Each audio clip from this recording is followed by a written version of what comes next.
Good morning students. हमने साखियों को complete कर लिया है और आज हम शब्द की चर्चा करेंगे।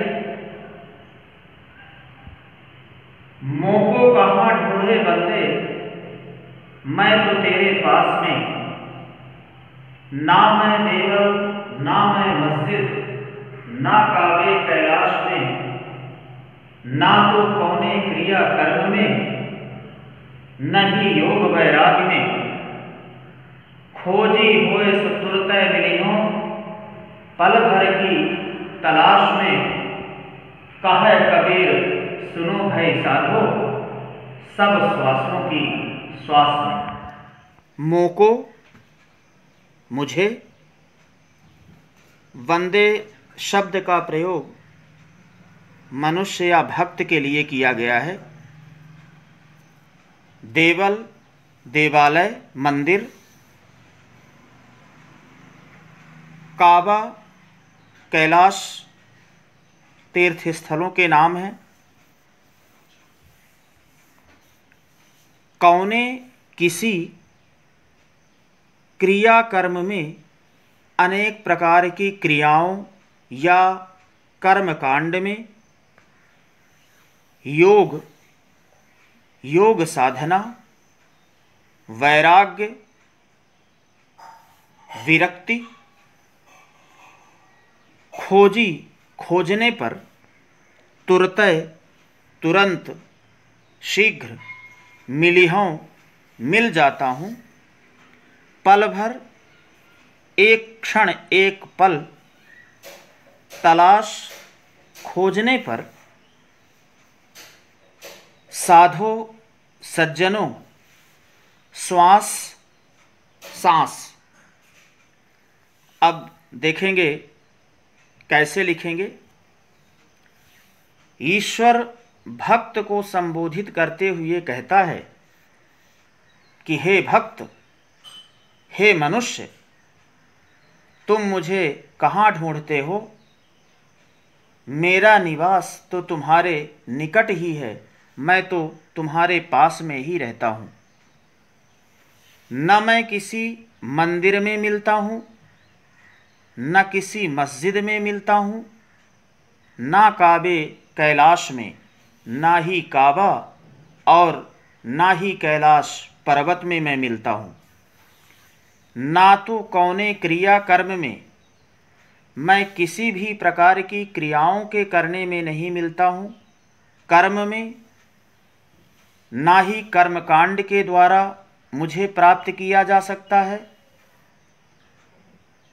योग वैराग्य में, योग साधना या विरक्ति के द्वारा, वैराग्य के द्वारा भी मुझे प्राप्त नहीं किया जा सकता है। खोजी होए सुतुरतै मिलिहों, पल भर की तलाश में।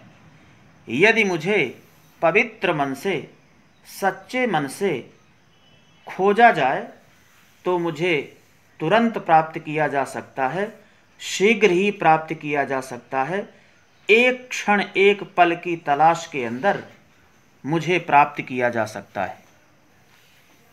कहा कबीर सुनो भाई साधो, सब श्वासों की श्वास में।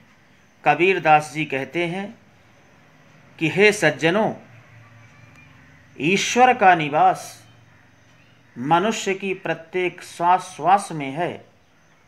प्रत्येक मानव के शरीर में, प्रत्येक मानव के कण कण में ईश्वर विराजमान है। यदि उसे सच्चे मन से या पवित्र मन से खोजा जाए तो उसे प्राप्त किया जा सकता है। एक बार फिर देख लेंगे। ईश्वर भक्त को संबोधित करते हुए कहता है कि हे भक्त, हे मनुष्य, तुम मुझे कहाँ ढूंढते हो? मेरा निवास तो तुम्हारे पास में ही है, मैं तो तुम्हारे निकट ही रहता हूँ। न मैं किसी मंदिर में मिलता हूँ, न मैं मस्जिद में मिलता हूँ, न काबा और ना ही कैलाश पर्वत में मुझे प्राप्त किया जा सकता है। मैं किसी भी प्रकार की क्रियाओं के करने में नहीं मिलता हूँ, ना ही कर्म कांड में मिलता हूँ। योग साधना और विरक्ति या वैराग्य के द्वारा भी मुझे प्राप्त नहीं किया जा सकता है। यदि मुझे पवित्र मन से या सच्चे मन से खोजा जाए तो एक क्षण या एक पल की तलाश के अंदर मुझे प्राप्त किया जा सकता है। कबीर दास जी कहते हैं कि हे सज्जनों, ईश्वर का निवास प्रत्येक मानव की श्वास श्वास में है। प्रत्येक मानव के शरीर में ईश्वर विराजमान है। यदि उसे सच्चे मन से खोजा जाए या पवित्र मन से उसकी आराधना की जाए तो उसे प्राप्त किया जा सकता है। इस शब्द का भावार्थ भी कॉपी में कंप्लीट करना है। संतो भाई आई ज्ञान की आंधी रे, ये आपके सिलेबस से हट गया है। बस केवल इसी शब्द का अर्थ कॉपी में लिखना है और इसके बाद हम आगे चर्चा करेंगे।